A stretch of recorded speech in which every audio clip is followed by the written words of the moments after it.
Hello Capricorn! Ito na yung iyong May 2025 forecast. Pasensya naman at ako'y na-delay.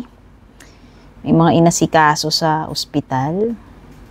At alamin na natin ano yung mga ganap-ganap, mga mensahe, mga posibilidad para sa'yo. Ako nga pala si Purple Teen para sa mga bago dito. Please don't forget to subscribe, like, follow. Para sa mga matatagal na maraming salamat po sa patuloy na pagsubaybay, pagsuporta. Thank you rin sa palaging pag-share ng mga readings natin. Pagko-comment dyan, malaki po yung naitutulong yan. Salamat din sa lahat na nag-a-avail ng private readings, membership, subscription, yung mga nagpapadala ng star, super thanks.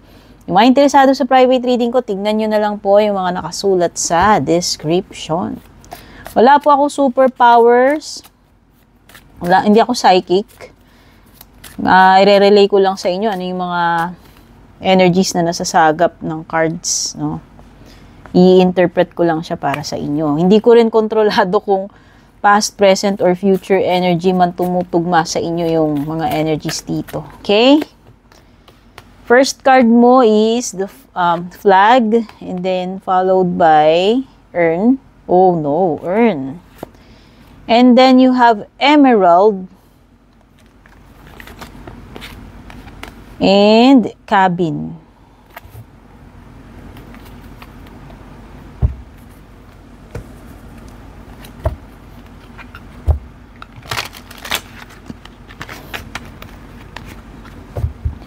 Pagdating sa love reading, guys, bahala na po kayo mag-identify kung energy ninyo yun, o energy ni person mo. Pwede ring masagap yung energy ng kung meron mang ibang nakakonect din sa kanya or nakakonect sa'yo.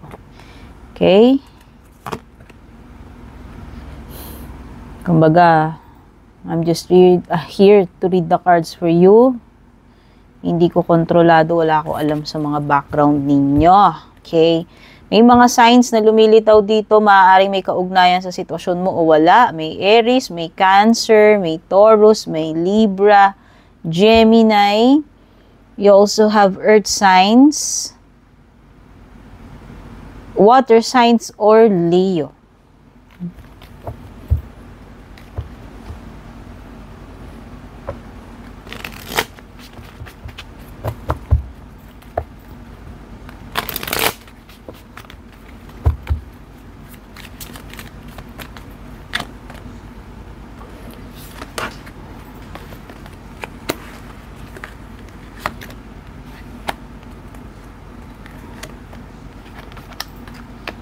Crossroads. Okay.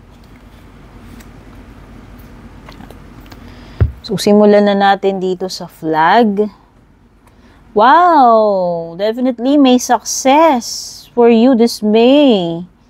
There will be an achievement, a recognition of some sort, no? This is something na, kumbaga, dahil sa kagalingan mo. This is success, victory. Ano pa nga ba, diba? So, yan. Siguro, kung meron kang gagawin or mostly, yung mga gagawin mo ngayong May, asahan mo na magiging successful yung outcome. Ikaw yung victorious dito. Merong some kind of conquest na maa-achieve mo. Okay? So, be careful lang na lalaki yung ulo, Oh, ang ganda. Yung mga pinlano mo, magbubunga na yan. Ito na yung pinakaantay mong matatamis na bunga ng mga pinagplanuhan, pinagtrabahuhan mo. Oh. Ayan, no, nakikita mo yun, diba? Na-reach nyo na yung summit and then nilagay niya na yung flag niya doon. So, another achievement, another milestone, another completion for you, Capricorn. But you also have the Earn card, which means maaaring maka-experience ng loss, death, grief, anything that deals with kalungkutan. It could be breakup, ayun na nga, pwedeng may loss, may death, or paghihirap. Merong something na tatanggalin si universe sa buhay mo, mapaano man yan. Okay? There is also emptiness or absence. No? Siguro nga kasi yun yung tinanggal sa'yo eh. Kaya mafe-feel mo na meron ng hindi na kagaya ng dati, no? Meron ng kulang. Pero ganun talaga eh. May mga bagay na, kumbaga, tinatanggal, nilalagay sa buhay natin. Part ng journeying natin yan. Basta trust the process kung ano man itong pagdadaanan mo, kung gaano man to kalungkot, kahirap, no? At hindi, di ba, lagi nating tatandaan, lahat ng bagay nangyayari for a reason. May purpose. So, kung pinagdadaanan mo man yan, part ng journeying mo yan, may ituturo sa yung something valuable dyan sa pinagdadaanan mo. Ganon din, no, people come and go sa buhay natin, di ba? Nothing's permanent. Yun lang siguro yung laging, except change, di ba? So, yan. It's part of your growth, your spiritual leveling up. It's part of your journey. If may pinapadala man sa mga ganito, life's teaching you a lesson na kailangan mong, halimbawa, kailangan mong maging strong, kailangan mong maging matapang, kailangan mong ma-endure yung ganito. Kumbaga, eto yung nagtitrain sa atin eh. Di ba? Nag-shape sa atin. Part ng soul's growth natin yan. And wala namang bagay na permanente. No? Hindi man laging, hindi ka naman forever may stuck sa ganyang situation. Minsan nangyayari yung mga ganyan kasi mapapalitan ng something new eh. May paparating sa'yo. So, yun na lang yung lagi nating tatandaan. You also have the Emerald card. After loss, after grief, dealing with loss, bereavement, pain, no, is healing. Okay? So, pwedeng mabilis yung mga pangyayari.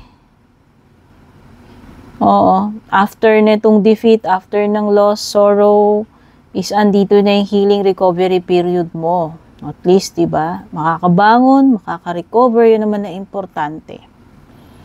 Okay? Wow, this is fertility. Kaya yung mga gusto nyong makabuo. Oh.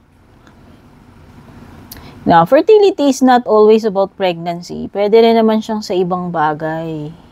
Na very fertile, like halimbawa, marami kang ideas, very creative ka sa ngayon. And then, you make use of those ideas, you harness that creativity para maging, alam mo yun, maging successful ka, maging productive ka, or to earn more. May mga ganun eh. So, meron ditong something na namumulaklak, nag-uumapaw. O, diba? O, it could be something na ma-enhance, ma-develop mo, mapapakinabangan mo in a good way. Pero there is also about sexuality or pregnancy, ayan o. Okay. O, merong restoration when it comes to health, this is a good sign. Yeah, kung naging off color ka lately, no, hindi maganda yung pakiramdam, this is recovery period. No? It means that you are regaining strength or yung recovering. If this signifies relationship, this is strong foundations or strong connection, strong relationship. There is balance, there is love, not just love but mature love. Okay? Green signifies the heart chakra, kung hindi ako nagkakamali. There is something stated here about the heart chakra. And then you also have cabin card.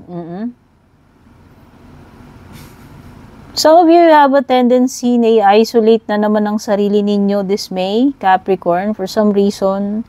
Meron na namang mga loneliness, depression, kalungkutan, pagiging detached. Siguro mahilig kayong, ano ba tawag dito? I-distansya yung sarili ninyo pag may dinaramdam kayo, may pinuproblema kayo. Siguro this is your way of coping. Kapag may mga upheaval ka nararanasan sa buhay mo, mga challenges, di ba? Ayan, siguro ganyan kayo. Or maybe, kung hindi ikaw to, may person na ganyan yung inaano niya. Gagawin niya this May. Ilalayo niya yung sarili niya. Magdi-disconnect ba?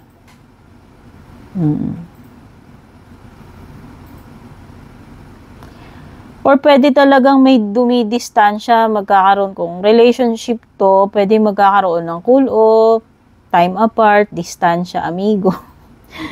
Pagiging disconnected sa isa't isa. No show, no communication siguro. Out of the radar energy, parang ganon. Or maybe ghosting. So, meron kang the Lover's card, baliktad. Ay, okay. So, it could indicate,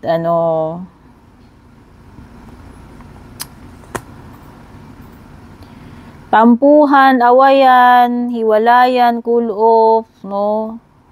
Pagdi-disconnect sa isa't isa. Oh. Ayan na yan eh. Ano kayo? Galit-galit kayo na ito nung tao na to, kung sino man to. May disconnection. Walang pakialaman. Wala munang, anong tawag dito? Di ko alam kung permanent na yun o temporary, ano. May paglalayo eh, paghihiwalay muna eh, sa mga couples.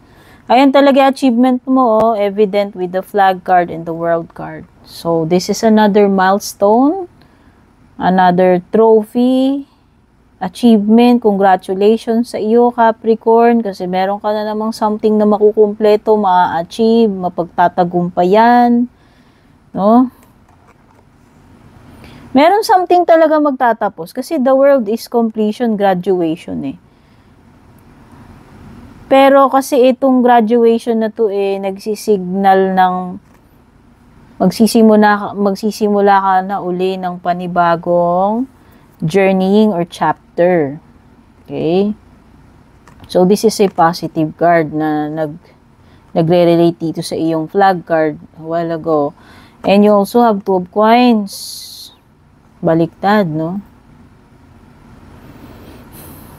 Meron ka ng bibitiwan dito or meron ka mapapabayaan. Mamimili ka lang kasi sa tingin ko, hindi mo kayang pagsabayin tong dalawang bagay na to or dalawang tao. Or situation, di ko alam ah. Meron kasing dalawa dito eh, na itatry mong, alam mo na, ma-maintain or ma-keep. Kaso hindi eh, hindi mo siya, sa tingin ko lang, hindi mo kayang i-keep. So, i-dodge mo yung isa, i-dump mo yung isa. Isa lang ang pipiliin mo rito for sure. Okay? When it comes to money, mahirap budget, no? So, pwedeng kulang. Pwede kang kapusin pagdating sa budget. So, dagdagan pa yung tipid, display, nakikita ko. No? Mas higpitan pa yung sinturon para lang mapagkasya until the next sahod, no? Oh. Meron na talagang nagbago ang puso, ang feelings dito. Kung dati special ka or special siya sa'yo, ngayon di na. O, tao man to pinag-uusapan natin, bagay or kung ano man. Kung dati pinahahalagahan mo to, kung dati pinahahalagahan ka nito, ngayon hindi na. Nag-iba na eh. Pwedeng namili between 2 lovers, 2 jowa, 2 persons. Kung ano man itong pinagpipilian ninyo, para sa mga hindi makarelate sa love life, pwedeng ibang bagay yan. Okay? General reading naman ito. So, definitely, merong i-discard. May pagpipiling magaganap, no? So, sa love life mo, you have twin flame, fierce, healing, releasing. Oh, yan, no? Sabi ko nga, may i-release. Evident dun sa mga cards mo, eh. Magpa-part talaga ng ways, dear. Meron talagang maghihiwalay dito. Ayan. It's time na magkanya-kanya na kayo ng landas. Pero sinasabi, this is your twin flame, eh. Wala naman kasing makakapagsabi talaga ng mangyayari. So, ito na nga, darating na talaga yung bagay na kinakatakutan mong mangyari, Capricorn. And maaaring ngayong May na maganap ito kung ano man tong kinakatakutan mo or iniiwasan mo, pinagdarasal mo na sana wag mangyari. Pero darating at darating doon, ang ibig sabihin lang nun, yun talaga yung nararapat. Okay? At may mga dapat ka nang i-release dito whether you like it or not. O, magpa-part na kayo ng ways, magdi-decide na kayo pareho. Sa tingin ko, magkakanya-kanya na kayo nitong person mo. Okay? So, yan yung mga nasagap ko. Sana nagustuhan nyo. Don't forget to leave a like, pa-comment na rin, pa-share. Take care. God bless. Babush. And kung balak nyo pong mag-book or mag-inquire ng personal